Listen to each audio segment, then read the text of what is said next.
पहली बूंद जब टपकती है तो सूखी जमीन को एहसास नहीं होता कि वो बारिश की शुरुआत है या तूफान का इशारा। अर्जुन शर्मा की जिंदगी भी उस सूखी जमीन जैसी ही थी, उम्मीद और मेहनत से सिंची हुई, लेकिन अनजाने तूफान से बेखबर। सुबह के 11 बज रहे थे। गाजियाबाद के एक पुराने इलाके में सिंह गैराज के बाहर एक नीले रंग की पुरानी कार का बोनट उठा हुआ था। अंदर से अजीबोगरीब आवाजें आ रही थीं। इंजन के नीचे एक पतला सा लड़का, जिसके चेहरे पर कालक और पसीना मिला हुआ था, पूरी लगन से एक पुर्जा ठीक करने में लगा था। ये अर्जुन था। उसके हाथ ग्रीस और तेल से सने हुए थे, लेकिन उसकी आंखों में एक अजीब सी चमक थी, एक सुकून था। कार का मालिक, एक अधेड़ उम्र का आदमी, बेचैनी से इधर उधर टहल रहा था। अरे भाई, कितना टाइम लगेगा? ऑफिस के लिए लेट हो रहा हूं। अर्जुन नीचे से बाहर निकला, अपने हाथों को एक गंदे कपड़े से पोंछा। बस 5 मिनट और अंकल, इसका कार्बोरेटर चोक हो गया था, साफ कर दिया है, अब पानी की तरह चलेगी। उसकी आवाज में एक अपनापन था, एक ईमानदारी थी।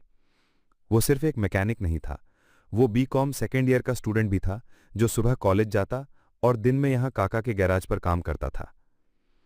5 मिनट बाद कार का इंजन एक मक्खन जैसी आवाज के साथ स्टार्ट हो गया। कार मालिक के चेहरे पर मुस्कुराहट आ गई। वाह बेटा, सच में आवाज ही बदल गई। कितने पैसे हुए? अर्जुन ने मुस्कुराकर गैराज के मालिक, एक बुजुर्ग सरदार जी, जिनको सब काका बुलाते थे, की तरफ देखा। काका ने इशारा किया, तू ही बता दे। अंकल, आप बस 300 रुपए दे दीजिए, अर्जुन ने हिचकिचाते हुए कहा। आदमी हैरान रह गया। बस 300? अरे दूसरे गैराज वाले तो इसका 1000 से कम ना लेते। कोई बात नहीं अंकल, पुराना पार्ट ही हम आपको रिपेयर करके लगा दिया है, नया नहीं डाला, ज्यादा पैसे क्यों लें। अर्जुन की इसी ईमानदारी की वजह से पूरे इलाके में लोग उसे जानते थे। उसने पैसे लिए और काका की तरफ बढ़ा दिए। ओए पुत्र, ये तू रख ले, तेरी मेहनत है।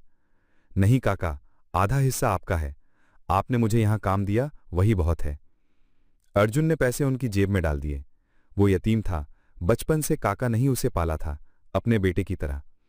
इस गैराज को वो अपना घर मानता था। काम खत्म करके अर्जुन ने पानी की बोतल उठाई और गैराज के कोने में बैठ गया। उसकी नजर सामने सड़क पर गई, जहां एक छोटा सा बच्चा एक टूटे हुए खिलौने वाली कार को धक्का दे रहा था, लेकिन वो चल नहीं रही थी।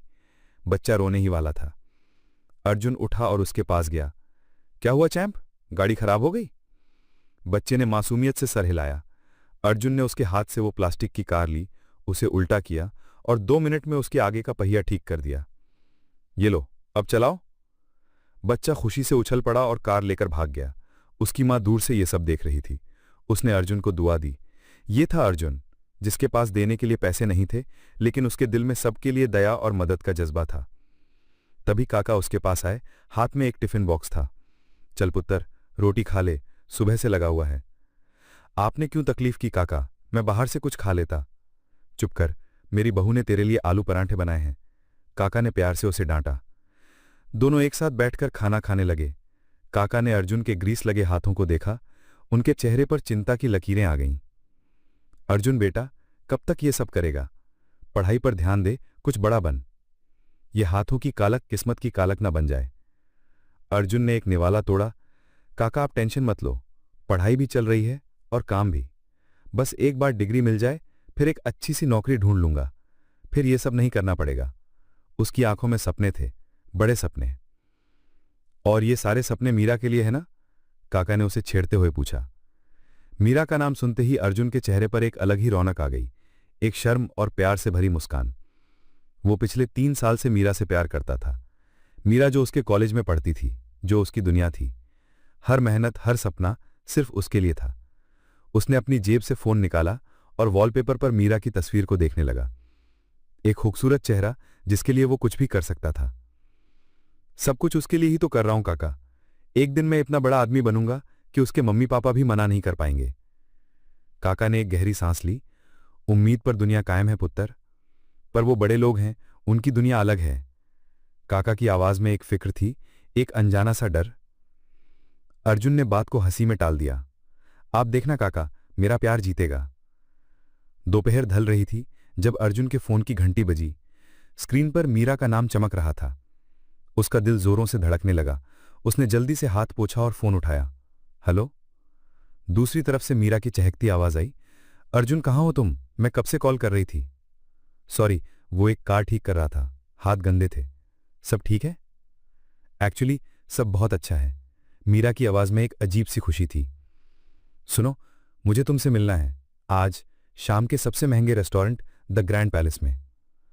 अर्जुन थोड़ा झिझक गया। The grand palace? वो जानता था वहां एक कप चाय भी उसकी दिन भर की कमाई से ज्यादा की थी। मीरा, वहां वहां बहुत महंगा होगा। अरे उसकी चिंता मत करो, आज सब कुछ मेरी तरफ से। प्लीज मना मत करना, एक बहुत बहुत बड़ी गुड न्यूज देनी है। मेरी लाइफ का सबसे इंपॉर्टेंट दिन है आज। अर्जुन के दिल की धड़कन और तेज हो गई। Good news? लाइफ का सबसे इंपॉर्टेंट दिन? उसके दिमाग में हजारों ख्याल दौड़ने लगे। कहीं मीरा ने अपने घर पर उनके रिश्ते की बात तो नहीं कर ली? क्या वो मान गए? उसके हाथों की कालक और ग्रीस उसे भूल गई। उसे लगा जैसे उसकी सालों की मेहनत का फल आखिरकार मिलने वाला था। ठीक है मीरा, मैं आ जाऊंगा शाम 7 बजे। Perfect, I will be waiting, bye. Meera ने फोन काट दिया। अर्जुन के चेहरे पर एक जीत की मुस्कान थी। उसने आसमान की तरफ देखा। उसे लगा जैसे उसकी किस्मत आखिरकार बदलने वाली थी। वो नहीं जानता था कि किस्मत बदलने तो वाली थी, लेकिन वैसे नहीं जैसा उसने सोचा था। ये फोन कॉल, ये मुलाकात उसकी जिंदगी के सबसे बड़े तूफान की पहली दस्तक थी। फोन काटने के बाद भी अर्जुन कुछ देर उसे कान से लगाए खड़ा रहा। उसके चेहरे पर ऐसी मुस्कुराहट थी जैसे उसने कोई जंग जीत ली हो। काका, जो दूर से उसे देख रहे थे, सब समझ गए। वो अर्जुन के पास आए। लगता है मीरा बीबी का फोन था, बड़ी खुशबू आ रही है। अर्जुन ने शर्माते हुए काका को गले लगा लिया। काका, आपने सुना? उसने मुझे द ग्रैंड पैलेस में बुलाया है। कह रही थी कोई बहुत बड़ी गुड न्यूज देनी है। मुझे लगता है उसने अपने घर वालों से हमारे बारे में बात कर ली है। उसकी आवाज उम्मीद से कांप रही थी। काका के तजुर्बेकार चेहरे पर मुस्कुराहट के साथ एक चिंता भी आई। उन्होंने अर्जुन के सर पर हाथ फेरा। पुत्र, मैं तो हमेशा तेरे लिए दुआ ही करता हूं। बस एक बात याद रखना, बड़े होटलों में सिर्फ खाना महंगा नहीं होता, वहां के लोगों की सोच भी महंगी होती है। अपने आप को कम मत समझना। अर्जुन ने काका की बात को ज्यादा गहराई से नहीं सोचा। वो तो अपनी ही खुशियों की दुनिया में डूबा हुआ था। उसने जल्दी से गैराज का काम निपटाया। आज उसके हाथ मशीन की तरह चल रहे थे। शाम 6 बजे उसने काका से इजाजत ली और अपने छोटे से किराए के कमरे की तरफ चल पड़ा। कमरा क्या था? बस एक चारदीवारी थी। एक पुराना सा बेड, एक टेबल और कुछ किताबें। यही उसकी पूरी दुनिया थी। उसने अपनी छोटी सी अलमारी खोली। उसके पास ढंग के कपड़े भी नहीं थे। एक हल्की नीली शर्ट थी जो उसने पिछले ईद पर खरीदी थी। वही उसकी सबसे अच्छी शर्ट थी। उसने उसे निकाला, उस पर पानी छिड़ककर पुराने प्रेस से उसे अच्छे से आयरन किया। फिर वो घंटों तक बाथरूम में अपने हाथों को रगड़ता रहा। वो चाहता था कि उसके हाथ से सारी कालक, सारा ग्रीस निकल जाए, लेकिन मेहनत के कुछ निशान इतने जिद्दी होते हैं कि वो नहीं मिटते। उसके नखूनों में हल्की सी कालक अब भी बाकी थी। उसने एक गहरी सांस ली, अपने बालों में कंघी की और अपनी पुरानी घड़ी पहनकर आईने के सामने खड़ा हो गया। वो आम सा दिखने वाला लड़का था, लेकिन उसकी आंखों में सपने थे और आज उन्हीं सपनों को पूरा करने का दिन था। बस स्टॉप तक वो पैदल गया। बस में भीड़ ऐसी थी जैसे लोगों का समुंदर उमड़ आया हो। धक्के खाता हुआ, लोगों के पसीने की बदबू से लड़ता हुआ वो आखिरकार द ग्रैंड पैलेस के पास उतरा। बिल्डिंग आसमान को छू रही थी। शीशे के दरवाजे, जिनके अंदर से सुनहरी रोशनी छलक रही थी। बाहर एक से एक महंगी गाड़ियां खड़ी थीं। एक पल के लिए अर्जुन को लगा जैसे वो किसी दूसरी दुनिया में आ गया है। उसकी नीली शर्ट और पुराने जूते उसे उस जगह के हिसाब से बहुत फीके लग रहे थे। एक गार्ड ने उसे ऊपर से नीचे तक देखा, जैसे पूछ रहा हो, तुम यहां क्या कर रहे हो? अर्जुन ने हिम्मत जुटाई। मुझे मीरा से मिलना है, उन्होंने बुकिंग करवाई है। गार्ड ने इंटरकॉम पर कुछ कहा और फिर उसे अंदर जाने का इशारा किया। अंदर का नजारा किसी महल जैसा था। बड़ा सा शैंडिलियर, मखमली कुर्सियां और धीमी आवाज में बजता म्यूजिक। और उस भीड़ में एक टेबल पर उसकी मीरा बैठी थी। लाल रंग की ड्रेस में वो किसी परी जैसी लग रही थी। उसको देखते ही अर्जुन अपनी सारी हिचकिचाहट भूल गया। वो उसके पास गया। मीरा? मीरा ने पलट कर देखा और उसके चेहरे पर एक बड़ी सी मुस्कुराहट आ गई। अर्जुन, तुम आ गए? मैं कब से वेट कर रही थी। बैठो ना। अर्जुन कुर्सी पर बैठ गया। तुम बहुत सुंदर लग रही हो। मीरा हंस पड़ी। और तुम हमेशा की तरह सिंपल एंड हैंडसम। चलो कुछ ऑर्डर करते हैं। उसने मेन्यू उठाया और कुछ अजीब से नाम वाली डिशेज ऑर्डर कर दी। अर्जुन चुपचाप बैठा रहा। उसे इन चीजों के नाम तक नहीं पता थे। तो क्या गुड न्यूज है? अर्जुन ने आखिरकार पूछ ही लिया। मीरा ने उसका हाथ अपने हाथ में ले लिया। अर्जुन, आई वॉज थिंकिंग, हमारी शादी के बाद हम कहाँ रहेंगे? मुझे ना एक छोटा सा घर चाहिए जिसमें एक छोटी सी बालकनी हो, जहां हम सुबह की चाय पियेंगे। उसकी आंखों में एक सपना था। अर्जुन का दिल खुशी से भर गया। तो वो सही सोच रहा था। तुम चिंता मत करो मीरा, मैं दिन रात एक कर दूंगा। एक दिन हमारा अपना घर होगा, अपनी गाड़ी होगी। मैं तुम्हें वो हर खुशी दूंगा जिसकी तुम हकदार हो। आई नो अर्जुन, मुझे तुम्हारी मेहनत पर पूरा भरोसा है। बस थोड़ा जल्दी सक्सेसफुल होना पड़ेगा। तुम जानते हो ना, पापा के थोड़े हाई स्टैंडर्ड्स हैं। उन्हें लगता है कि एक सक्सेसफुल आदमी वही होता है जिसके पास बड़ा बैंक बैलेंस हो। मीरा ने यह बात हल्के फुल्के अंदाज में कही, लेकिन इसके पीछे छिपी चिंता अर्जुन महसूस कर सकता था। मैं उन्हें कभी शिकायत का मौका नहीं दूंगा मीरा, मैं उनका दिल जीत लूंगा, अर्जुन ने पूरे विश्वास से कहा। खाना आ गया। वो लोग बातें करते रहे, अपने फ्यूचर के सपने बुनते रहे। अर्जुन ने उसे बताया कि वो एग्जाम्स के बाद एक मल्टीनेशनल कंपनी में जॉब के लिए अप्लाई करेगा। मीरा ने अपने सपनों के बारे में बताया। वो एक इंटीरियर डिजाइनर बनना चाहती थी। उस एक घंटे में अर्जुन को लगा जैसे वो दुनिया का सबसे खुशकिस्मत इंसान है। अच्छा, तो अब गुड न्यूज सुनो, मीरा ने अचानक कहा। मुझे मुंबई के बेस्ट डिजाइन कॉलेज से इंटर्नशिप का ऑफर आया है, फुल्ली स्पॉन्सर्ड। अर्जुन खुश हो गया, लेकिन उसके दिल के किसी कोने में हल्की सी निराशा हुई। उसको लगा था गुड न्यूज उनके रिश्ते के बारे में होगी, लेकिन उसने अपनी इस भावना को चेहरे पर नहीं आने दिया। वाओ मीरा, ये तो बहुत अच्छी खबर है। कॉन्ग्रेचुलेशंस। थैंक्स अर्जुन, इसलिए मैं इतनी खुश थी। मैं जानती थी तुम भी बहुत खुश होगे। उनका डिनर खत्म हुआ। बिल मीरा ने पे किया। जब वो रेस्टोरेंट से बाहर निकल रहे थे तभी मीरा का फोन बजा। उसने स्क्रीन पर देखा और एकदम से उसका चेहरा बदल गया। वो खुशी, वो अपनापन एक पल में गायब हो गया। उसके चेहरे पर एक घबराहट आ गई। हेलो, जी डैड। उसकी आवाज एकदम से धीमी और फॉर्मल हो गई। अर्जुन हैरान था। नहीं डैड, बस एक फ्रेंड के साथ थी। हाँ, प्रोजेक्ट के सिलसिले में। मैं बस निकल ही रही हूं। उसने फोन काटा और अर्जुन की तरफ देखा। उसकी नजरों में एक अजीब सी दूरी थी। अर्जुन, मुझे जाना होगा, डैड वेट कर रहे हैं। तभी एक चमकती हुई काली मर्सिडीज आकर उनके सामने रुकी। ड्राइवर ने पिछला दरवाजा खोला। मीरा ने जल्दी से कहा, okay bye, see you in college. और वो बिना पीछे मुड़े कार में बैठ गई। कार एक पल में उसकी नजरों से ओझल हो गई। अर्जुन उस महंगी कार को जाते हुए देखता रहा। वो द ग्रैंड पैलेस के बाहर अकेला खड़ा था। अभी 1 मिनट पहले तक मीरा उसके साथ थी, उनके सपनों की दुनिया में, और अब अचानक से वो एक अलग ही दुनिया में चली गई थी। उसके डैड का एक फोन कॉल और सब कुछ बदल गया। अर्जुन को पहली बार उन दोनों के बीच की गहरी खाई का एहसास हुआ। एक ऐसी खाई जिसे शायद सिर्फ प्यार से भरना काफी नहीं था। उस रात अर्जुन को ठीक से नींद नहीं आई। उसकी आंखों के सामने बार बार मीरा के बदले हुए तेवर और वो चमकती हुई मर्सिडीज आ जाती थी।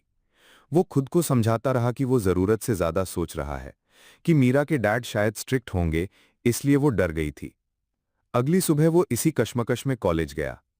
मीरा उसे दिखी, लेकिन उसने अर्जुन को देखकर भी अनदेखा कर दिया। उसने अपने दोस्तों के ग्रुप में खुद को घेर रखा था। अर्जुन का दिल बैठ गया। ये वो मीरा नहीं थी जो उसे चुप चुप कर देखती थी, जो उसके लिए क्लास में सीट रखती थी। कॉलेज के बाद वो भारी मन से गिराज पहुंचा। उसका काम में बिल्कुल मन नहीं लग रहा था। हर औजार उसके हाथ से फिसल रहा था। काका ने उसकी हालत देख ली। क्या हुआ पुत्र, सब ठीक है ना? अर्जुन कुछ कह पाता उससे पहले ही उसके फोन की घंटी बजी। मीरा का नंबर था। एक पल के लिए अर्जुन को सुकून मिला। उसने जल्दी से फोन उठाया। हेलो मीरा, तुम ठीक हो? तुमने आज कॉलेज में? मीरा प्लीज। मीरा की आवाज कांप रही थी। वो रो रही थी। तुम प्लीज अभी मेरे घर आ सकते हो? अर्जुन के पैरों तले जमीन खिसक गई। तुम्हारे घर? पर क्यों, क्या हुआ है? मम्मी पापा को, उन्हें हमारे बारे में पता चल गया है। वो तुमसे मिलना चाहते हैं। प्लीज अर्जुन जल्दी आओ। फोन कट गया। अर्जुन के हाथ पैर ठंडे पड़ गए। जो डर उसके दिल में था वो सच हो गया था। लेकिन फिर उसने सोचा, यही मौका है। शायद अगर वो मीरा के पेरेंट्स से आमने सामने बात करेगा, अपनी ईमानदारी और अपने प्यार का यकीन दिलाएगा, तो वो मान जाएंगे। काका, मुझे जाना होगा, उसने एक निश्चय के साथ कहा। काका ने उसके कंधे पर हाथ रखा। पुत्र, हिम्मत से काम लेना, डरना मत, सच बोलना। ईमानदारी से बड़ी कोई दौलत नहीं होती। अर्जुन ने वहीं अपनी नीली शर्ट पहनी, जो अभी भी ठीक से सूखी नहीं थी। उसने अपने हाथों को फिर से साफ करने की कोशिश की और मीरा के दिए हुए एड्रेस की तरफ चल पड़ा। एड्रेस शहर के सबसे पॉश इलाके इंपीरियल गार्डन्स का था। वहां हर घर एक महल जैसा था। जब वो मीरा के घर के सामने पहुंचा तो उसकी आंखें खुली की खुली रह गईं। एक बहुत बड़ा सफेद रंग का बंगला, जिसके बाहर एक बड़ा सा फाउंटेन लगा था। लोहे का ऊंचा सा गेट, जिसे एक यूनिफॉर्म पहने गार्ड ने खोला। अर्जुन को लगा जैसे वो किसी फिल्म के सेट पर आ गया हो। उसकी हिम्मत जवाब दे रही थी। मीरा उसे दरवाजे पर ही मिल गई। उसकी आंखें सूजी हुई थीं। अर्जुन, सब ठीक हो जाएगा। अर्जुन ने उसे हिम्मत दी, जबकि वो खुद अंदर से डरा हुआ था। मीरा उसे एक बहुत बड़े ड्राइंग रूम में ले गई। हर चीज विदेशी लग रही थी। बड़ा सा सोफा सेट, दीवारों पर महंगी पेंटिंग्स और नीचे मखमल का कारपेट, जिस पर अर्जुन अपने पुराने जूतों के निशान छोड़ने से भी डर रहा था। सोफे पर एक अधेड़ उम्र का आदमी बैठा था, जिसके चेहरे पर सख्ती थी। शायद ये मीरा के पापा थे। उनके बगल में एक औरत बैठी थी, जिसके गले में मोतियों की माला और चेहरे पर घमंड साफ दिख रहा था। ये उसकी मां थी। उन दोनों ने अर्जुन को ऐसे देखा जैसे वो कोई कीड़ा मकोड़ा हो। अर्जुन ने हाथ जोड़कर कहा, नमस्ते अंकल, नमस्ते आंटी। उसकी नमस्ते का किसी ने जवाब नहीं दिया। मीरा के पापा मिस्टर मल्होत्रा ने आखिरकार अपनी आवाज निकाली। उनकी आवाज में एक ठंडक थी। तो तुम हो वो लड़के जिसे लगता है कि वो मेरी बेटी से शादी कर सकता है? अर्जुन का गला सूख गया। अंकल, मैं मीरा से बहुत प्यार करता हूं। प्यार? मीरा की मां ने नाक सिकोड़ते हुए कहा, प्यार से घर नहीं चलता लड़के, पेट नहीं भरता। क्या करते हो तुम? आंटी, मैं बीकॉम सेकेंड ईयर में हूं और मैं गैराज में पार्ट टाइम काम करता हूं। मैकेनिक? मीरा की मां के मुंह से यह शब्द ऐसे निकला जैसे कोई गाली हो। हमारी बेटी एक मैकेनिक से शादी करेगी? लोगों को क्या मुंह दिखाएंगे हम? देखे हैं आपने कपड़े? किसी सड़क छाप सेल से खरीदे लगते हैं। हर एक शब्द एक तीर की तरह अर्जुन के सीने में लग रहा था। मीरा ने कुछ कहने की कोशिश की। Mom please. तुम चुप रहो, मिस्टर मल्होत्रा ने उसे डांट दिया। उनकी नजर अब अर्जुन के हाथों पर टिकी हुई थी। वो हाथ जिन पर मेहनत के निशान थे, जिनके नाखूनों में अब भी हल्की सी कालक थी। मिस्टर मल्होत्रा उठे और अर्जुन के पास आए। उन्होंने अर्जुन के हाथ की तरफ इशारा किया। मेरी बेटी को क्या दोगे तुम? एक छोटा सा किराए का कमरा, एक सेकेंड हैंड गाड़ी, या ये ग्रीस लगे हाथ दोगे तुम उसे? ये शब्द अर्जुन के कानों में पिघले हुए शीशे की तरह उतर गए। ग्रीस लगे हाथ। उसकी मेहनत, उसकी ईमानदारी, सबका मजाक बन गया था। अंकल, मैं बहुत मेहनत करूंगा। एक दिन मैं। एक दिन? कब आएगा वो एक दिन? जब तक तुम डिग्री लोगे, नौकरी ढूंढोगे, तब तक मेरी बेटी की उम्र निकल जाएगी। हम उसकी जिंदगी तुम्हारे जैसे एक नोबडी के लिए बर्बाद नहीं कर सकते। अर्जुन ने मीरा की तरफ देखा। वो आंसू बहाती हुई नजरें झुकाए खड़ी थी। वो एक शब्द नहीं बोल पा रही थी। यही बात अर्जुन को सबसे ज्यादा चुभ रही थी। मिस्टर मल्होत्रा ने आखिर में अपना फैसला सुनाया। उनकी आवाज अब एक धमकी में बदल चुकी थी। आज के बाद अगर तुम मेरी बेटी के आसपास भी दिखे तो याद रखना, तुम्हारी ये पढ़ाई, तुम्हारा ये काम, सब कुछ मैं एक दिन में बर्बाद कर दूंगा। ये रिक्वेस्ट नहीं है, वार्निंग है। अब दफा हो जाओ यहां से। अर्जुन कुछ नहीं बोला। उसके पास बोलने के लिए कुछ बचा ही नहीं था। उसकी इज्जत, उसके सपने, सब कुछ उस मखमली कारपेट पर कुचल दिए गए थे। वो चुपचाप पीछे मुड़ा और उस महल जैसे घर से बाहर निकल आया। गेट के बाहर आकर उसके कानों में मिसेज मल्होत्रा का हंसने का आवाज आई। एक ऐसी हंसी जो उसकी रूह तक को जख्मी कर गई। वो सड़क पर बिना किसी मंजिल के चलता जा रहा था। उस पल न उसे कॉलेज याद था, न गैराज। उसकी आंखों के सामने सिर्फ मीरा का झुका हुआ चेहरा और कानों में सिर्फ एक ही जुमला गूंज रहा था, ये ग्रीस लगे हाथ। उस सड़क पर चलते हुए अर्जुन को वक्त का कोई होश नहीं रहा। सूरज कब ढला, कब सड़कों पर अंधेरा छा गया, उसे कुछ पता नहीं चला। उसका दिमाग सुन्न हो चुका था। मिस्टर मल्होत्रा के तीखे शब्द, मिसेज मल्होत्रा की नफरत भरी हंसी और मीरा की मजबूर खामोशी, ये सब मिलकर उसके दिल पर हथौड़े की तरह वार कर रहे थे। ऐसा लग रहा था जैसे उसके सपनों का शीशमहल एक पल में रेत के ढेर में बदल गया हो। उसकी पहचान, उसकी मेहनत, सब कुछ आज बेमानी हो गया था। वो बस एक ग्रीस लगे हाथों वाला लड़का था। थक हार कर जब उसके पैरों ने और आगे बढ़ने से इनकार कर दिया, तब उसने खुद को सिंह गैराज के सामने पाया। उसके कदम अपने आप उसे वहीं ले आए थे। काका अभी भी दुकान बंद करने की तैयारी कर रहे थे। उन्होंने अर्जुन को इस हालत में देखा तो उनका कलेजा मुंह को आ गया।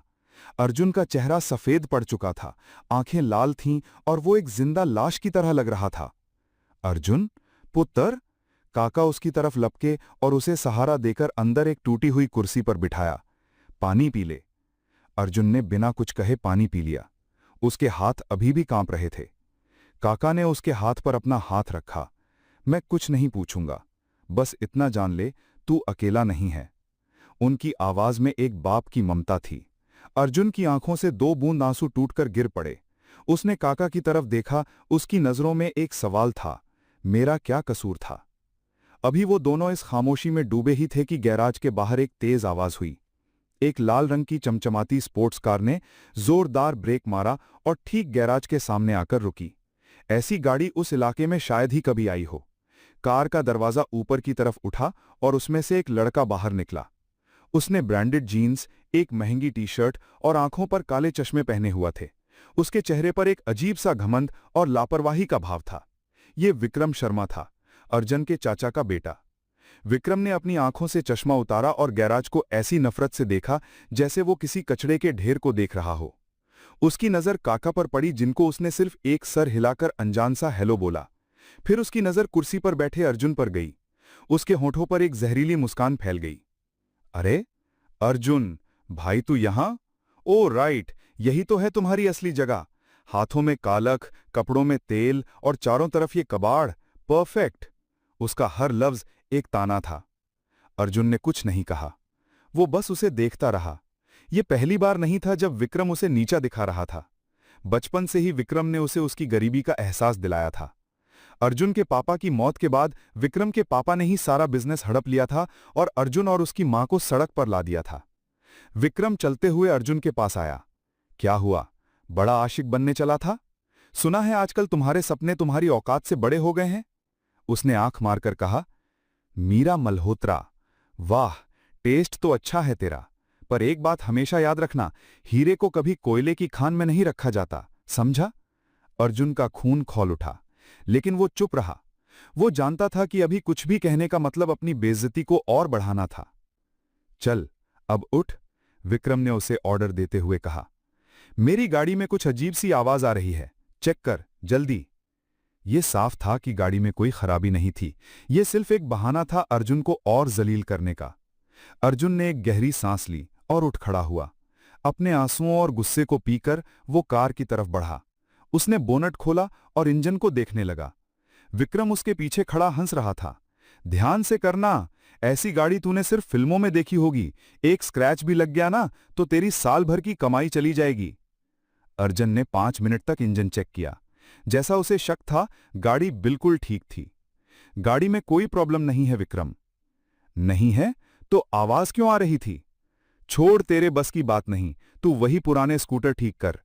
अर्जुन चुपचाप पीछे हट गया। विक्रम कार में बैठने लगा, लेकिन फिर रुका। उसने अपनी जेब से वॉलेट निकाला, उसमें से 500 के 3 नोट निकाले और उन्हें मसलकर अर्जुन के पैरों के पास जमीन पर फेंक दिया। ये ले, टिप, उसने घमंड से कहा। अपने लिए एक ढंग की शर्ट खरीद लेना। शायद अगली बार किसी लड़की के बाप के सामने जाओ तो वो तुम्हें दरवाजा दिखाने से पहले 2 बार सोचे। ये कहकर वो हंसने लगा। ये बेइज्जती की हद थी। अर्जुन की मुट्ठियां भींच गईं। वो कुछ करता उससे पहले विक्रम कार में बैठ चुका था। उसने गाड़ी स्टार्ट की, लेकिन अचानक उसका फोन बजा। उसने फोन उठाया। उसकी आवाज गैराज में गूंज रही थी। हेलो, हाँ मल्होत्रा अंकल। जी, मेरी आपसे बात हो गई है। आप चिंता मत कीजिए। मीरा, वो तो मेरी ही होगी। बस आप उस सड़क छाप मैकेनिक को उससे दूर रखिएगा। ये सुनते ही अर्जुन के पैरों तले जमीन निकल गई। मल्होत्रा अंकल? इसका मतलब विक्रम और मीरा के पापा आपस में मिले हुए हैं। विक्रम ने गाड़ी आगे बढ़ा दी। उसका शैतानी कहकहा हवा में गूंजता रहा। अर्जुन वहीं खड़ा रह गया। उसकी नजर जमीन पर पड़े उन पैसों पर थी। उसकी आंखों में अब सिर्फ दुख नहीं, आग जल रही थी। यह सिर्फ बेइज्जती नहीं थी, यह एक साजिश थी, एक गहरी साजिश जिसके जाल में वो फंसता चला जा रहा था। विक्रम की कार की आवाज दूर जाकर शांत हो गई, लेकिन उसके कहे शब्द गराज में एक शोर की तरह गूंजते रहे। अर्जुन वहीं जमीन पर पड़े उन नोटों को घूरता रहा। अब से कुछ घंटे पहले उसकी बेइज्जती का कारण उसके ग्रीस लगे हाथ थे और अब ये पैसे उसके मुंह पर एक तमाचे की तरह पड़े थे। उसके कानों में विक्रम की आवाज गूंज रही थी, मल्होत्रा अंकल से बात हो गई है, मीरा तो मेरी ही होगी। साजिश की कड़ियां अब जुड़ रही थी। ये सिर्फ अमीर गरीब का फर्क नहीं था, ये एक सोची समझी चाल थी। काका ने आगे बढ़कर अर्जुन के कंधे पर हाथ रखा। पुत्र, अर्जुन ने एक झटके में उनकी तरफ देखा। उसकी आंखों में अब आंसू नहीं थे, एक अजीब सी ठंडक थी, एक पत्थर जैसी सख्ती। वो धीरे से नीचे झुका। काका को लगा वो पैसे उठाएगा, लेकिन अर्जुन ने उन नोटों को छुआ तक नहीं। उसने जमीन पर एक मुट्ठी मारी, उठा और बिना एक शब्द कहे गराज से बाहर निकल गया। काका उसकी पीठ देखते रह गए। उन्होंने जमीन पर पड़े नोटों को उठाया और माथे पर लगाकर बोले, ही वाहेगुरु, मेरे बच्चे को हिम्मत देना। अर्जुन अंधेरे में चलता जा रहा था। उसका दिमाग फटने को हो रहा था। मीरा के पापा की धमकी, विक्रम की साजिश और मीरा की खामोशी, क्या मीरा इस सब में शामिल थी या वो भी एक मोहरा थी? उसके कदम उसे शहर के उस कोने में ले आए जहां रेलवे लाइन गुजरती थी। अक्सर जब वो परेशान होता तो यहीं आकर बैठ जाता था। ट्रेनों का शोर उसके अंदर के शोर को कुछ देर के लिए दबा देता था। वो एक पत्थर पर बैठकर सामने अंधेरे में देख रहा था जब एक जानी पहचानी आवाज ने उसे चौंका दिया। भाई तू यहाँ? मैं कब से तुझे ढूंढ रहा था। ये रोहन था, अर्जुन का बचपन का दोस्त। रोहन उसी की तरह एक आम घर से था, लेकिन दुनिया को उससे बेहतर समझता था। थोड़ा गुस्से वाला, थोड़ा सिनिकल, लेकिन अर्जुन के लिए अपनी जान दे सकता था। उसने अर्जुन की सूजी हुई आंखें और उतरा हुआ चेहरा देखा और सब समझ गया। क्या हुआ? फिर से उस परीलोक की राजकुमारी का कोई नया कांड है? रोहन ने मीरा पर हमेशा की तरह तंज कसा। अर्जुन चुप रहा। रोहन उसके बगल में बैठ गया। देख भाई, मैं तेरा दोस्त हूं, कोई अनजान नहीं। जो भी है बोल दे, मन हल्का हो जाएगा। अर्जुन के सब्र का बांध टूट गया। उसने रोहन को सब कुछ बता दिया। मीरा के घर पर हुई बेइज्जती से लेकर विक्रम के आने तक, उसके तानों से लेकर जमीन पर फेंके गए पैसों तक, और आखिर में वो फोन कॉल जो उसने सुनी थी। सब सुनकर रोहन की आंखों में आग उतर आई। उनकी हिम्मत कैसे हुई मल्होत्राओं की? खुद को क्या समझते हैं वो लोग? और वो विक्रम, उस हरामजादे को तो मैं। रोहन ने गुस्से में एक गाली दी। तुझे उसी वक्त उसके मुंह पर वो पैसे दे मारने चाहिए थे।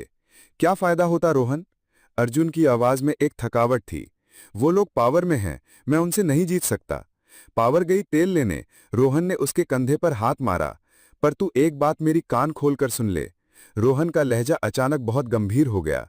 मैं बचपन से जानता हूं उस विक्रम को। वो सांप है। ऊपर से जितना मीठा बनता है, अंदर से उतना ही जहरीला है। उस पर कभी भरोसा मत करना। अर्जुन ने रोहन की तरफ देखा। तुझे याद है जब हम 8वीं क्लास में थे? स्कूल में प्रिंसिपल के ऑफिस का शीशा टूटा था। गलती उसकी थी, उसने बॉल मारी थी। लेकिन जब पूछा गया तो उसने सीधा तेरा नाम ले लिया था और तू उस दिन पिट गया था। वो तब भी वैसा ही था और आज भी वैसा ही है। ये बात अर्जुन को याद थी। उस दिन उसे पहली बार एहसास हुआ था कि विक्रम कितना नीचे गिर सकता है। रोहन आगे बोला, अर्जुन, तू बहुत भोला है। तुझे लगता है विक्रम को मीरा पसंद है, घंटा पसंद है। वो सिर्फ उसे हासिल करना चाहता है, और वो भी इसलिए क्योंकि वो चीज तुझे पसंद है। ये उसकी पुरानी आदत है, तेरी हर चीज छीन लेना, तेरा खिलौना, तेरी क्लास में फर्स्ट आने की खुशी, और अब मीरा। रोहन की बातों ने अर्जुन के दिमाग के ताले खोल दिए। उसके सामने विक्रम का घमंडी चेहरा आ गया। उसे सब कुछ अब साफ दिखने लगा था। मिस्टर मल्होत्रा का उसे बुलाना, उसकी बेइज्जती करना और फिर विक्रम का अचानक वहां आ जाना, ये सब एक प्लान का हिस्सा लग रहा था। तो मीरा? अर्जुन के मुंह से बस इतना ही निकला। मैं उस लड़की के बारे में कुछ नहीं कहूंगा। हो सकता है वो मजबूर हो सकता है वो अपने माँ बाप से डरती हो, लेकिन मजबूरी में इंसान साथ छोड़ सकता है, पर गलत का साथ तो नहीं दे सकता ना। अर्जुन इस सवाल का जवाब नहीं दे पाया। उसका दिल अभी भी मीरा को बेगुनाह मान रहा था, लेकिन उसका दिमाग रोहन की दलीलों को झुठला नहीं पा रहा था। मेरी एक सलाह मान भाई, रोहन ने आखिर में कहा। मीरा से दूर रह, कम से कम कुछ दिन, और उस विक्रम से तो उससे हमेशा 100 कदम दूर रहना। डोंट ट्रस्ट विक्रम, एक पल के लिए भी नहीं। रोहन के ये शब्द अभी हवा में ही थे कि अर्जुन के फोन पर एक मैसेज की बीप हुई। उसने कांपते हाथों से फोन निकाला। स्क्रीन पर मीरा का नाम था। मैसेज खोला। लिखा था, Arjun, I am so sorry, जो भी हुआ वो अचानक हो गया, प्लीज मुझसे एक बार मिलो, I need to explain, please. Arjun message को घूरता रहा। एक तरफ उसके सबसे अच्छे दोस्त की चेतावनी थी, जिसमें बचपन का अनुभव और दुनिया की समझ थी, और दूसरी तरफ उसके प्यार की दुहाई थी, जिसमें एक आखिरी उम्मीद छिपी थी। उसका दिल और दिमाग एक अजीब सी जंग लड़ रहे थे। क्या उसे मीरा से मिलना चाहिए? क्या उस पर भरोसा करना चाहिए? या ये उस साजिश का अगला हिस्सा था, उसे फंसाने के लिए एक नया जाल? मीरा का मैसेज संधेरी रात में एक छोटे से जुगनू की तरह चमक रहा था। एक तरफ रोहन की ठोस, सच्ची और कड़वी चेतावनी थी, और दूसरी तरफ एक झूठी ही सही पर दिल को बहलाने वाली उम्मीद। अर्जुन का दिमाग चीख चीख कर कह रहा था, मत जा, ये एक जाल है। लेकिन उसका दिल, जो पिछले 3 साल से सिर्फ मीरा के लिए ही धड़का था, उसे एक आखिरी मौका देना चाहता था। उसने अपने दिमाग की आवाज को अनसुना कर दिया और अपने कांपते अंगूठे से रिप्लाई टाइप किया, कहाँ मिलना है? जवाब तुरंत आया। मीरा ने उसे शहर के एक आम से कैफे डिलाइट में बुलाया था। ये एक ऐसी जगह थी जहां कॉलेज के स्टूडेंट्स अक्सर जाते थे। महंगी नहीं, साधारण सी। ये देखकर अर्जुन के दिल को थोड़ी तसल्ली हुई। शायद वो सच कह रही है, शायद उसे अपनी गलती का एहसास है। रोहन ने उसे जाते हुए देखा। तू नहीं मानेगा ना? ठीक है, जा, पर याद रखना, जब सांप डसने वाला होता है तो वो सबसे शांत दिखता है। अर्जुन ने उसकी बात का कोई जवाब नहीं दिया और वहां से निकल गया। अगले दिन शाम 5 बजे वो उस कैफे में पहुंचा। मीरा पहले से ही एक कोने की टेबल पर बैठी थी। उसका चेहरा उतरा हुआ था और वो बहुत परेशान लग रही थी। अर्जुन को देखते ही वो खड़ी हो गई। Arjun, thank you so much for coming. उसकी आवाज भर आ गई। अर्जुन बिना कुछ कहे बस उसके सामने बैठ गया। आई नो तुम मुझसे बहुत नाराज हो, मीरा ने बात शुरू की। उसकी आंखों में आंसू आ गए। और तुम्हारा नाराज होना जायज है। मैं वहां कुछ बोल नहीं पाई। मैं बहुत डर गई थी अर्जुन। तुम मेरे डैड को नहीं जानते। वो बहुत गुस्से वाले हैं। अगर मैं उनके सामने एक लफ्ज भी कहती तो वो मेरा घर से निकलना, मेरा कॉलेज जाना, सब कुछ बंद करवा देते। वो रोते हुए आगे बोली, मैंने उन्हें समझाने की कोशिश की थी, लेकिन वो कुछ सुनने को तैयार ही नहीं थे। विक्रम ने उनके कान भरे हैं। वो उन्हें बिजनेस में हेल्प करता है, इसलिए डैड उसकी हर बात मानते हैं। प्लीज अर्जुन, बिलीव मी, मैं तुमसे बहुत प्यार करती हूं। मैं उनके जैसी नहीं हूं। मीरा के आंसू, उसकी कांपती आवाज, उसकी मजबूरी की दलीलें, अर्जुन का पत्थर दिल मोम की तरह पिघल गया। उसे मीरा पर तरस आ गया। उसे लगा कि वह सच में कितनी बेबस है। उसने टेबल के नीचे से मीरा का हाथ पकड़ लिया। बस अब और मत रो, मैं समझता हूं। मीरा ने उम्मीद से उसकी तरफ देखा। सच? तुमने मुझे माफ कर दिया? मैं तुमसे नाराज था ही कब? अर्जुन ने एक हल्की मुस्कान के साथ कहा। हम मिलकर कोई न कोई रास्ता निकाल लेंगे। उस पल उस कैफे में सब कुछ पहले जैसा लगने लगा। उनके बीच की दूरियां मिट गईं। मीरा ने अपने आंसू पोंछे और उसके चेहरे पर वही पुरानी चमक लौट आई। थैंक यू अर्जुन, तुम दुनिया के सबसे अच्छे इंसान हो। फिर वो अचानक से बोली, चलो अब इस सड़ू से कैफे से निकलते हैं। I want to make it up to you. मैं तुम्हें एक स्पेशल जगह ले जाती हूं, सेलेस्ट स्काई लाउंज। वहां से पूरे शहर का व्यू दिखता है। It's beautiful. आज का बिल मैं दूंगी। अर्जुन एकदम से हिचकिचाया। एक और महंगी जगह? पिछली बार का अनुभव उसके जहन में अभी भी ताजा था। मीरा, वहां जरूरी है क्या? हम यहीं ठीक हैं? प्लीज अर्जुन, मीरा ने जिद की। कल जो हुआ उसे भुलाने के लिए यह जरूरी है। हम एक नई और अच्छी मेमोरी बनाएंगे, प्लीज मेरे लिए। मीरा के प्लीज के आगे अर्जुन एक बार फिर हार गया। उसके दिल में जो थोड़ा बहुत शक था वो भी उसकी जिद के आगे धुल गया।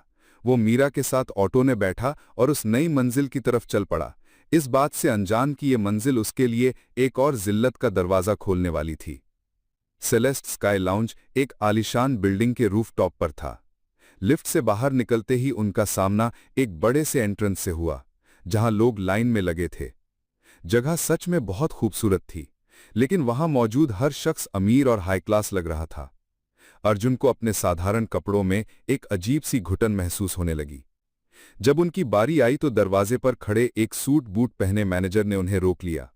उसकी नजर अर्जुन पर पड़ी और उसने उसे ऊपर से नीचे तक ऐसी नजरों से देखा जैसे अर्जुन ने उससे उधार मांग लिया हो। सॉरी सर, मैनेजर की आवाज में बिल्कुल भी नरमाई नहीं थी। Stags are not allowed tonight, it's couples night. Excuse me, Meera ने आगे बढ़कर कहा। He is with me, we are a couple. Manager की नजर अब भी अर्जुन पर ही टिकी हुई थी। मैम, आई अंडरस्टैंड, बट हमारे लाउंज का एक स्ट्रिक्ट ड्रेस कोड है। उसने साफ साफ अर्जुन के कपड़ों की तरफ इशारा किया। We can't allow him inside, it's against our policy. उसने ये बात इतनी जोर से कही कि आसपास खड़े लोग भी सुन लें। एक पल में सबकी नजरें अर्जुन पर आ गईं। लोग उसकी तरफ देखकर धीरे धीरे हंसने लगे, आपस में कुछ फुसफुसाने लगे। जमीन फट जाए और अर्जुन उसमें समा जाए, उसे ऐसा महसूस हो रहा था। वही बेइज्जती, वही जिल्लत जो उसने मीरा के घर पर झेली थी, आज उसे सबके सामने पब्लिक में झेलनी पड़ रही थी। What nonsense! मीरा गुस्से में चिल्लाई। हाउ कैन यू जज someone by their clothes? I want to speak to your senior. लेकिन मैनेजर तस से मस नहीं हुआ। वो अर्जुन को ऐसे देख रहा था जैसे उसके वहां खड़े होने से लाउंज की हवा भी गंदी हो रही हो। अर्जुन का मन किया कि वो मीरा का हाथ पकड़े और वहां से भाग जाए। तभी उनके पीछे से एक जानी पहचानी आवाज आई, एक ऐसी आवाज जिसमें घमंड और मिठास का अजीब सा मेल था। यहां कोई प्रॉब्लम है क्या? अर्जुन ने पलट कर देखा।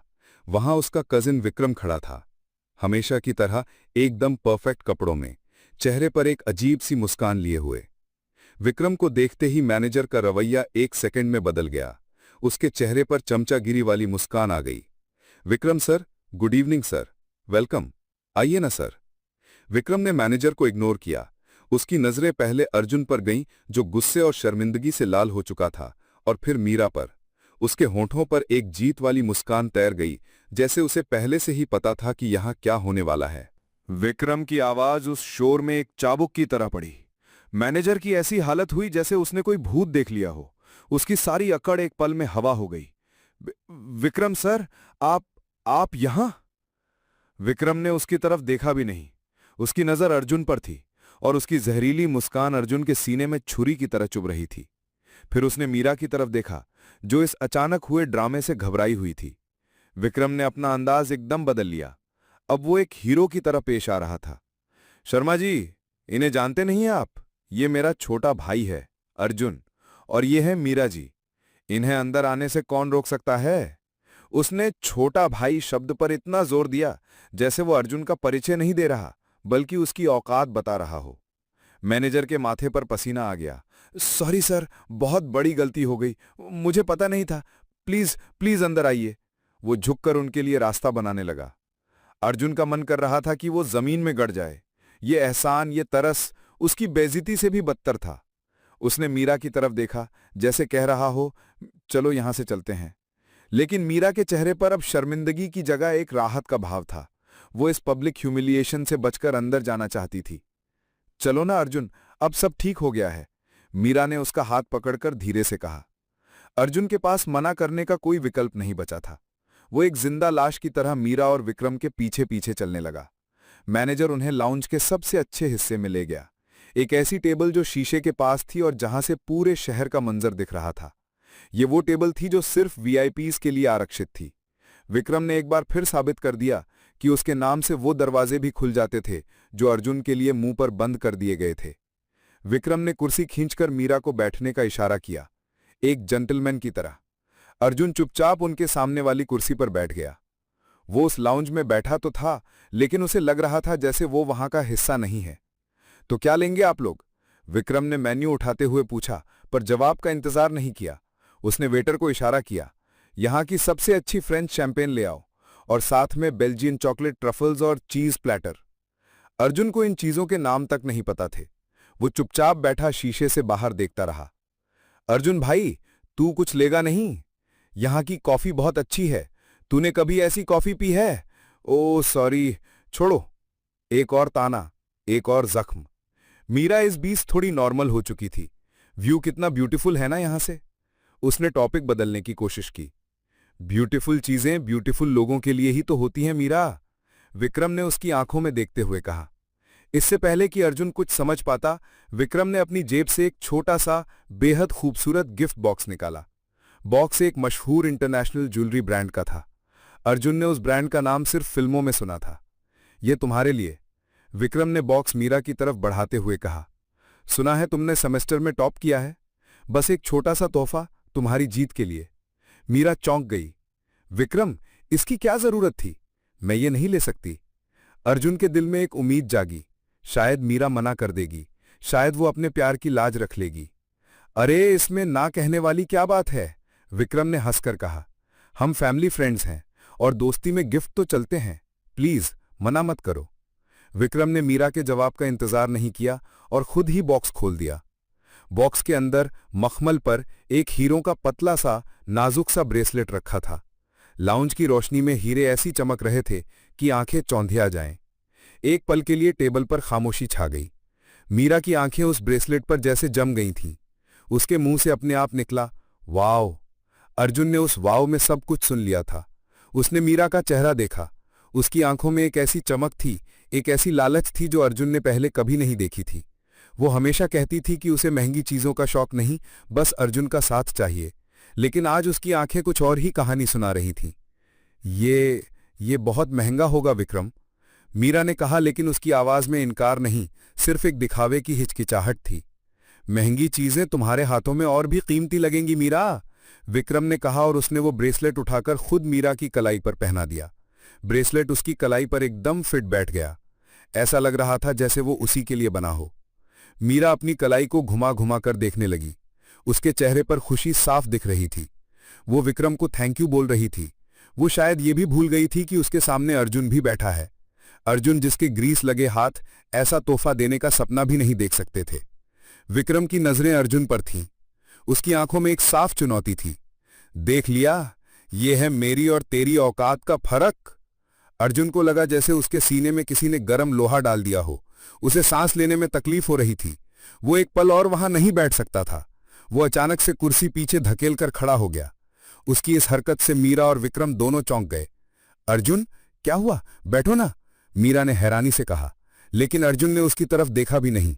मुझे जाना है। उसकी आवाज उसके गले में ही घुटकर रह गई। वो तेजी से पीछे मुड़ा और वहां से निकल गया। उसके कानों में मीरा की आवाज आ रही थी, अर्जुन रुको, अर्जुन। पर वो नहीं रुका। जब वो लाउंज के दरवाजे से बाहर निकल रहा था, उसे विक्रम के हंसने की हल्की सी आवाज सुनाई दी। वो हंसी उसके जख्मों पर नमक की तरह लगी। वो जानता था आज उसने सिर्फ एक बेइज्जती नहीं झेली थी, आज उसने मीरा की आंखों में अपने प्यार को हीरों के आगे हारते हुए देखा था। अर्जुन के जाने के बाद सलिस स्काई लाउंज की संगीत भरी हवा में एक अजीब सी खामोशी घुल गई। मीरा कुछ पल तक उस खाली दरवाजे को देखती रही जहां से अर्जुन गया था। उसका मन बेचैन हो गया। एक तरफ उसे अर्जुन के लिए बुरा लग रहा था और दूसरी तरफ उसे सबके सामने हुए इस ड्रामे पर शर्मिंदगी भी आ रही थी। Let him go Meera, Vikram की आवाज ने उसके ख्यालों को तोड़ा। उसने शैंपेन का ग्लास मीरा की तरफ बढ़ाया। पुआ गाय, शायद उसे ऐसी जगहों की आदत नहीं है। He felt out of place. उसकी गलती नहीं है। हमारी और उसकी दुनिया बहुत अलग है। विक्रम ने यह बात इतनी हमदर्दी से कही कि एक पल के लिए मीरा को भी लगा कि वो सच में अर्जुन के लिए अफसोस कर रहा है। उसने ये नहीं समझा कि विक्रम की हमदर्दी जख्मों पर मरहम नहीं, नमक लगा रही थी। मीरा ने चुपचाप शैंपेन का घूंट भरा। उसका मूड खराब हो चुका था। थोड़ी देर बाद विक्रम उसे घर छोड़ने के लिए निकला। उसकी स्पोर्ट्स कार की कंफर्टेबल लेदर सीट पर बैठी मीरा खामोश थी। एक हाथ से वो अपनी कलाई पर बंधे नए ब्रेसलेट को सहला रही थी। उसके हीरों की ठंडक उसे एक अजीब सा सुकून दे रही थी। फिर उसे अर्जुन का गुस्से और दुख से भरा चेहरा याद आया। उसके दिल में एक कसक उठी। लेकिन फिर उसे वो शर्मिंदगी याद आई जब मैनेजर ने उन्हें रोक लिया था। उसे लोगों की फुसफुसाहट याद आई। उसने सोचा, अगर आज विक्रम वहां नहीं आता तो क्या होता? वो और अर्जुन वहां बेइज्जत होकर खड़े रहते। ये ख्याल आते ही उसके दिल में अर्जुन के लिए प्यार के साथ एक नया एहसास जागा, एक शिकायत का एहसास। जब वो घर पहुंची तो उसके मम्मी पापा जाग रहे थे, जैसे उसी का इंतजार कर रहे हों।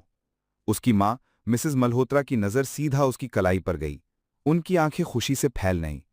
वाओ बेटा, ये तो डायमंड ब्रेसलेट है, कितना खूबसूरत है। विक्रम ने दिया ना? आई एम श्योर उसका टेस्ट कितना कमाल का है।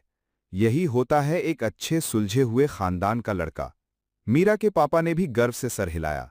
विक्रम सिर्फ दिखावे में ही नहीं, दिमाग से भी तेज है। आज ही उसने एक बहुत बड़ी बिजनेस डील फाइनल की है। He is the future. वो जानता है कि लोगों को और खुशियों को कैसे जीता जाता है। उनके तारीफों के पुल के नीचे अर्जुन का जिक्र कहीं दबकर रह गया। मीरा अपने कमरे में आ गई। उसने ब्रेसलेट उतारकर बेड साइड टेबल पर रख दिया। कमरे की हल्की रोशनी में भी वो चमक रहा था। उसने अर्जुन को कॉल करने के लिए फोन उठाया। कॉल जा रही थी, लेकिन अर्जुन ने नहीं उठाया। उसने 2-3 बार और ट्राई किया, पर हर बार नतीजा वही रहा। मीरा को गुस्सा आने लगा। एक तो वो इतना बुरा बिहेव करके चला गया, ऊपर से अब फोन भी नहीं उठा रहा। अगली सुबह कॉलेज में मीरा ने अर्जुन को ढूंढने की कोशिश की। वो उसे दिखा। अपने दोस्त रोहन के साथ कैंटीन के बाहर बैठा था। दोनों एक ही प्लेट से समोसे खा रहे थे और हंस हंसकर बातें कर रहे थे। अर्जुन के चेहरे पर मुस्कुराहट तो थी, लेकिन मीरा को उसकी आंखों में एक उदासी दिखी। उसे देखकर मीरा को गुस्सा नहीं, एक अजीब सी दया महसूस हुई। ये है उसकी दुनिया। सड़क के किनारे का ठेला, तेल वाले समोसे और उसके जैसे ही दोस्त। तभी उसके फोन पर एक नोटिफिकेशन आया। विक्रम ने एक फोटो भेजी थी।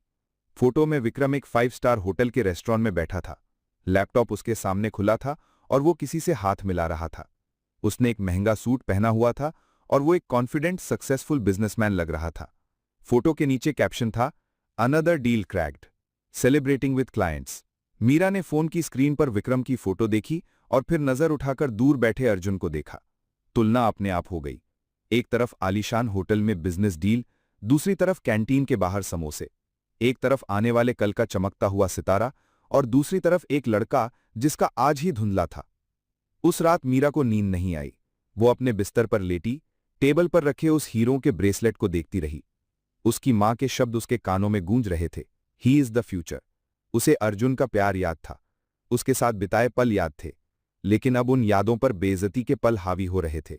उसके पापा की नफरत, मैनेजर की अकड़, लोगों की हंसी। उसने खुद से पूछा, प्यार? क्या प्यार अकेले काफी है?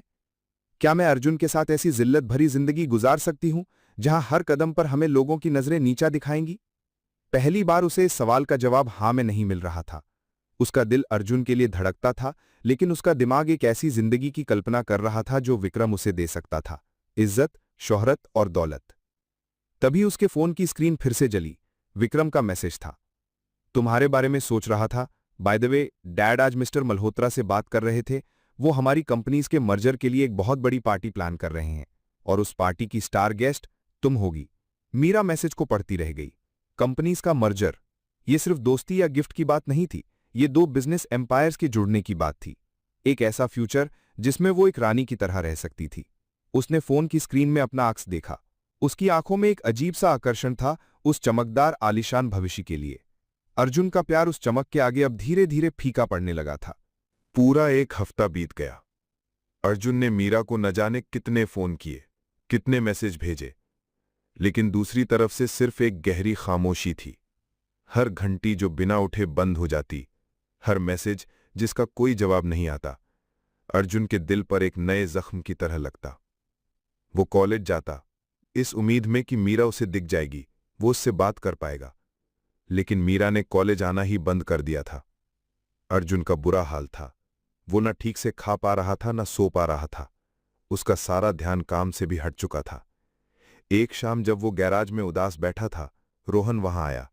उसके चेहरे पर गुस्सा था। उसने अपना फोन निकाला और अर्जुन को एक फोटो दिखाई। फोटो शहर के एक लोकल न्यूज पोर्टल की थी। उसमें विक्रम और मीरा की एक मुस्कुराती हुई तस्वीर थी और नीचे हेडलाइन थी, Sharma and Malhotra group announce grand merger, a new era in business begins. देख ले, रोहन ने तल्ख आवाज में कहा। यहां तेरी दुनिया उजाड़कर वहां जश्न की तैयारी हो रही है। अर्जुन का दिल डूब गया। मर्जर? मीरा ने उसे इस बारे में एक लफ्ज तक नहीं बताया था। और सुन, रोहन ने फोन पर स्वाइप किया। एक डिजिटल इनविटेशन कार्ड सामने आ गया। इस मर्जर की खुशी में आज रात द ओबेरॉय होटल में बहुत बड़ी पार्टी है। पूरा शहर आ रहा है। अर्जुन उस कार्ड को देखता रहा। उसमें विक्रम और मीरा के नाम एक साथ लिखे थे, जैसे वो दोनों इस नई शुरुआत के चेहरे हों। भाई, मेरी बात मान, वहां मत जाना।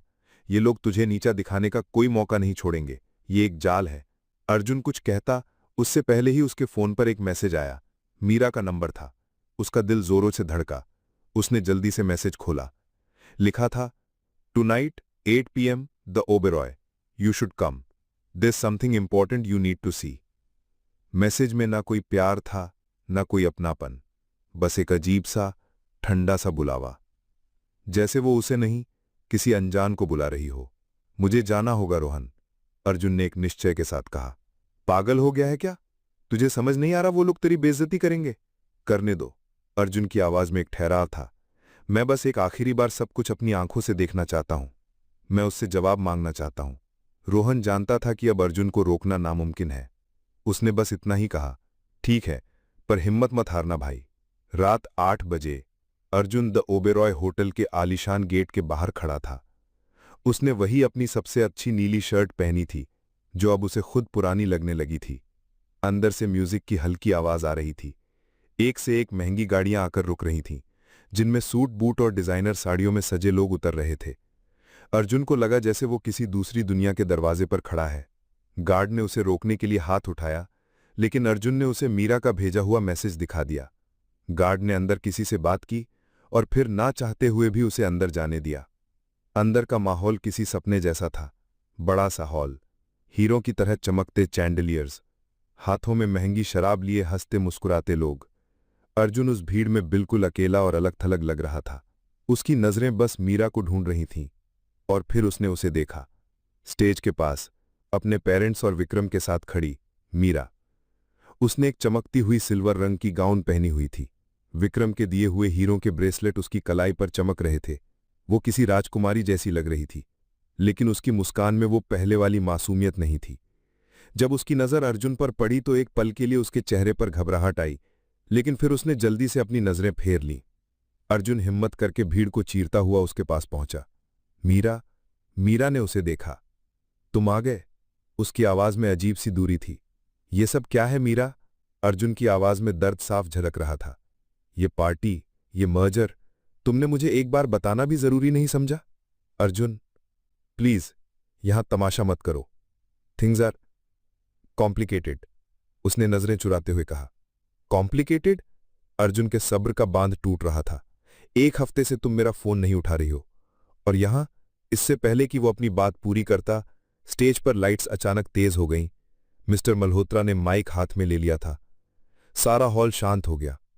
उन्होंने सब मेहमानों का शुक्रिया अदा किया, मर्जर के बारे में कुछ बातें की। अर्जुन और मीरा वहीं नीचे खड़े थे। और आज इस खास मौके पर मैं एक और, इससे भी ज्यादा पर्सनल मर्जर का ऐलान करना चाहता हूं। हॉल में खुसर-पुसर शुरू हो गई। मुझे ये बताते हुए बहुत बहुत खुशी हो रही है कि मेरी बेटी मीरा की शादी शर्मा बिजनेस के इस डायनेमिक और ब्रिलियंट एयर विक्रम शर्मा से तय हो गई है। ये सुनते ही अर्जुन को लगा जैसे उसके पैरों तले जमीन खिसक गई हो, जैसे किसी ने उसके कानों में पिघला हुआ लावा डाल दिया हो। पूरा हॉल तालियों की गड़गड़ाहट से गूंज उठा। मीडिया के कैमरेज की फ्लैश लगातार चमकने लगी। अर्जुन ने अपनी आंखों से देखा। विक्रम ने मीरा का हाथ पकड़ा और उसे स्टेज पर ले गया। फिर विक्रम ने अपनी जेब से एक रिंग निकाली, एक बहुत बड़ी डायमंड रिंग। उसने वो रिंग मीरा की उंगली में पहना दी। मीरा ने मना नहीं किया, उसने इनकार नहीं किया। वो चुपचाप खड़ी रही। तालियों के शोर के बीच एक पल के लिए मीरा की नजर भीड़ में खड़े अर्जुन से मिली। अर्जुन उसकी आंखों में कोई मजबूरी, कोई दुख ढूंढ रहा था, लेकिन उसे वहां कुछ नहीं दिखा। उसे वहां दिखा तो सिर्फ एक फैसला, एक चुनाव जो मीरा ने खुद किया था। विक्रम ने मीरा को अपनी तरफ खींचा और कैमरेज के सामने उसके कान में कुछ कहा। मीरा के चेहरे पर एक हल्की सी बनावटी मुस्कान आ गई। हॉल में तालियां और तेज हो गई, लेकिन अर्जुन को वो तालियां सुनाई नहीं दे रही थीं। उसे कुछ सुनाई नहीं दे रहा था। उसकी दुनिया उसके चारों तरफ घूम रही थी। उसका प्यार, उसके सपने, उसका सब कुछ उसी भीड़ के सामने, उन चमकती लाइट्स के नीचे एक पल में टूटकर बिखर चुका था। तालियों की गड़गड़ाहट एक समुंदर के शोर जैसी थी, और अर्जुन उस समुंदर के बीच में अकेला, टूटता हुआ, डूब रहा था। उसके दिमाग ने काम करना बंद कर दिया था। उसकी आंखें स्टेज पर खड़ी मीरा पर टिकी थीं, जिसके हाथ में अब विक्रम की पहनाई हुई अंगूठी थी। वो अंगूठी अर्जुन के दिल में एक कांटे की तरह चुभ रही थी। वो प्यार, वो वादे, वो सपने, सब कुछ एक झूठ था, एक बेहद खूबसूरत और अब बेहद भयानक झूठ। स्टेज पर खड़ा विक्रम इस पल का पूरा मजा ले रहा था। उसकी नजर भीड़ में पत्थर बने खड़े अर्जुन पर पड़ी। उसकी जीत की मुस्कान और भी गहरी हो गई। उसने अपने हाथ में शैंपेन का ग्लास उठाया और ऐलान किया, एक टोस्ट उन सभी लोगों के नाम जो अपनी औकात में रहना नहीं जानते। उसने ग्लास उठाते हुए आंखों ही आंखों में अर्जुन की तरफ इशारा किया। विक्रम के आसपास खड़े उसके अमीर दोस्तों ने उसका इशारा समझ लिया। उनकी नजरें भी अर्जुन पर आ टिकी। फुसफुसाने का दौर शुरू हो गया। ये यहां क्या कर रहा है? ये तो वही मैकेनिक है ना जो उस दिन लाउंज के बाहर खड़ा था। इसे अंदर किसने आने दिया? 2-3 लड़के जो विक्रम के खास दोस्त थे, शराब के नशे में धुत अर्जुन के पास आ गए। उनके चेहरों पर मजाक उड़ाने वाले भाव थे। क्यों भाई, बड़े लोगों की पार्टी में क्या कर रहा है? यहां गाड़ियां ठीक नहीं करनी? उसके साथी जोर से हंसने लगे। सुना है मीरा पर लाइन मार रहा था। भाई, सपने देखना अच्छी बात है, पर औकात से बड़े नहीं। हीरे की अंगूठी के सामने तेरे वो ग्रीस लगे हाथ कहां टिकेंगे? हाँ, वही शब्द, वही जिल्लत। अर्जुन को लगा जैसे इतिहास खुद को दोहरा रहा है, लेकिन इस बार उसकी बेइज्जती किसी बंद कमरे में नहीं, बल्कि शहर के सबसे बड़े लोगों के सामने हो रही थी। उसने एक आखिरी उम्मीद से मीरा की तरफ देखा। मीरा स्टेज से सब कुछ देख रही थी कि कैसे अर्जुन को भीड़ में जलील किया जा रहा है। उनकी नजरें एक पल के लिए मिलीं। अर्जुन की आंखों में एक सवाल था, एक इल्तिजा थी। लेकिन मीरा ने अपनी नजरें फेर लीं। उसने विक्रम की तरफ रुख किया और एक फोटो के लिए मुस्कुरा दी। ये अर्जुन के लिए आखिरी चोट थी। उसकी हिम्मत, उसका दिल, सब कुछ टूट चुका था। तभी उसके कानों में मिसेस मल्होत्रा की आवाज पड़ी, जो पास खड़ी एक औरत से कह रही थी, ओह, जस्ट अ पुअर नोबडी। पता नहीं अंदर कैसे आ गया। सिक्योरिटी को बुलाना पड़ेगा। अ पुअर नोबडी, एक गरीब अस्तित्वहीन इंसान। यही उसकी पहचान थी उन लोगों की नजर में। बस, अब और नहीं। अर्जुन से और बर्दाश्त नहीं हुआ। उसके अंदर गुस्सा और दर्द का एक ज्वालामुखी फट रहा था, लेकिन उसने कुछ नहीं कहा। उसने उन लड़कों को कोई जवाब नहीं दिया। उसकी लड़ाई अब किसी और से नहीं, खुद से थी, अपने टूटे हुए विश्वास से थी। वो चुपचाप पीछे मुड़ा। उसके हर कदम में एक हार थी। जब वो भीड़ से निकलकर जा रहा था, तो उसे ऐसा महसूस हो रहा था जैसे 100 नजरें उसकी पीठ में खंजर की तरह घूम रही हों। हॉल में गूंजता हर कह कहा उसे अपने ऊपर लग रहा था। होटल के आलीशान हॉल से लेकर बाहर एग्जिट तक का रास्ता उसे अपनी जिंदगी का सबसे लंबा और सबसे दर्दनाक सफर लगा।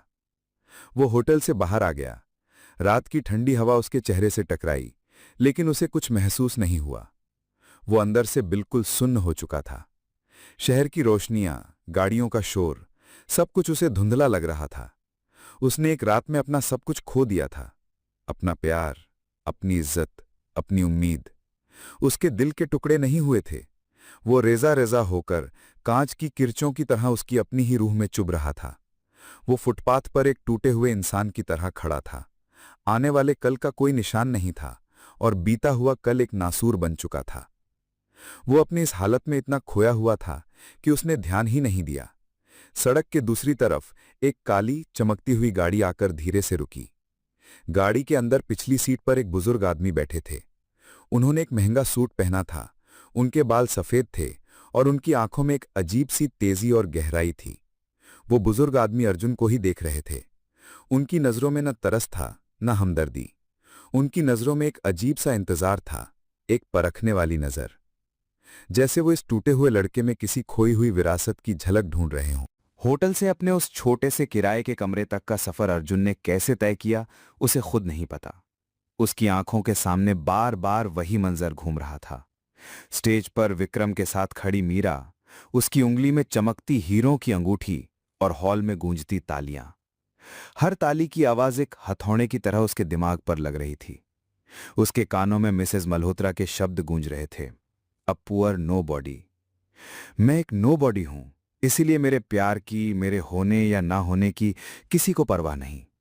उसने अपने कमरे का दरवाजा खोला और अंदर आकर उसे बंद कर लिया। अंदर का अंधेरा उसे बाहर की झूठी रोशनी से ज्यादा सुकून दे रहा था। वो नीचे जमीन पर दीवार से टेक लगाकर बैठ गया। उसकी आंखों से आंसू नहीं निकल रहे थे। शायद रोने के लिए भी अंदर कुछ बचना जरूरी होता है। उसका अंदर तो बिल्कुल खाली हो चुका था।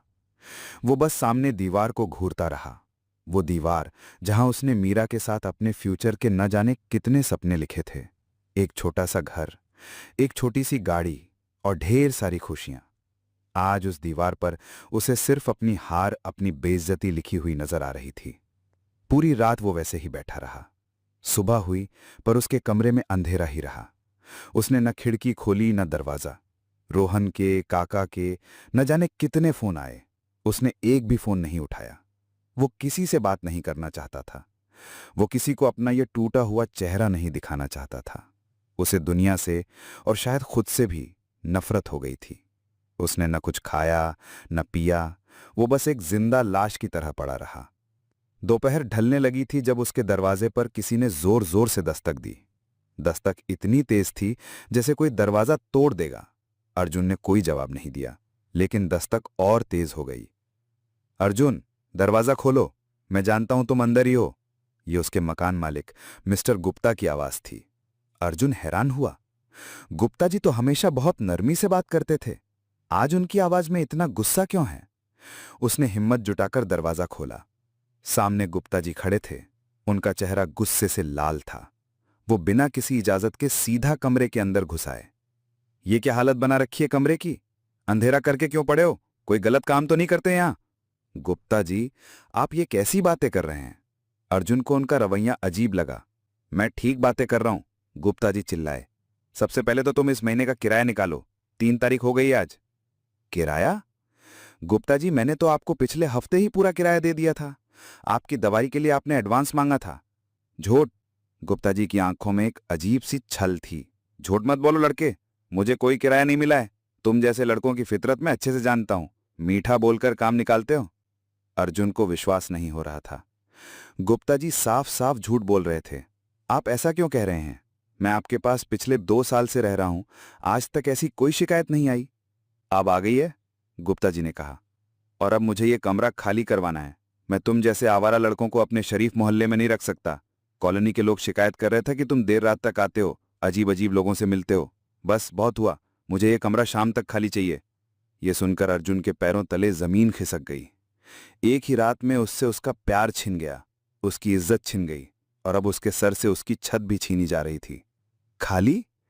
पर एग्रीमेंट तो अभी 6 महीने बाकी हैं। एग्रीमेंट गया भाड़ में, गुप्ता जी ने गुस्से से कहा। मैंने कह दिया ना, खाली करना है तो करना है। शाम तक अगर तुमने ये कमरा खाली नहीं किया तो मैं तुम्हारा ये सारा सामान उठाकर सड़क पर फेंक दूंगा। फिर पुलिस को बुला लेना या जिसको बुलाना है बुला लेना। गुप्ता जी ये धमकी देकर पीछे मुड़े। उनका काम हो चुका था। वो तेजी से जा ही रहे थे कि उनके जेब में रखा फोन बजा। उन्होंने फोन निकाला और जल्दी से हेलो कहा, शायद ये सोचते हुए कि अर्जुन उन्हें सुन नहीं पाएगा। जी विक्रम साहब। गुप्ता जी की आवाज एकदम से चूहे जैसी हो गई थी। हाँ जी, मैंने बोल दिया उसको। आप चिंता मत कीजिए, काम हो जाएगा। शाम तक लड़का सड़क पर होगा। जी हाँ, आपसे बख्शीश तो लेनी है साहब। जरूर। विक्रम साहब। ये नाम अर्जुन के दिमाग में एक बॉम्ब की तरह फटा। तो ये सब विक्रम का किया धरा है। पहले उसके दिल को तोड़ा और अब उसके रहने का आखिरी ठिकाना भी छीन रहा है। विक्रम उसे पूरी तरह से बर्बाद करने पर तुला हुआ था। उसे सड़क पर लाना चाहता था। गुप्ता जी के जाने के बाद अर्जुन वहीं दरवाजे पर औंधे मुंह गिर पड़ा। उसके अंदर लड़ने की, बहस करने की कोई हिम्मत नहीं बची थी। वो हार चुका था, हर तरफ से। उसने धीरे धीरे उठकर अपनी चीजें समेटना शुरू किया। थी ही कितनी चीजें, कुछ कपड़े, कुछ किताबें और एक पुराने से बॉक्स में उसके माँ बाप की एक आखिरी तस्वीर। हर चीज को बैग में रखते हुए उसे लग रहा था जैसे वो अपनी यादों को, अपने अस्तित्व को पैक कर रहा हो। शाम होते होते उसने अपना सारा सामान एक बैग और एक बॉक्स में भर लिया।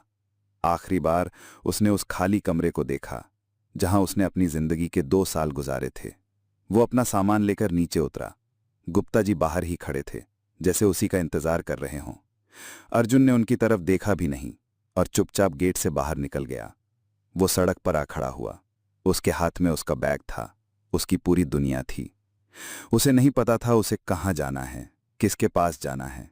रोहन, काका, वो किसी का सामना नहीं करना चाहता था। तभी आसमान में बादल गरजे, हवा में एक अजीब सी ठंडक आ गई और फिर बारिश की बूंदें गिरने लगीं। पहले हल्की, फिर तेज। अर्जुन वहीं सड़क के किनारे खड़ा भीगता रहा। पानी उसके चेहरों से बहते हुए उसके आंसुओं के साथ मिल रहा था।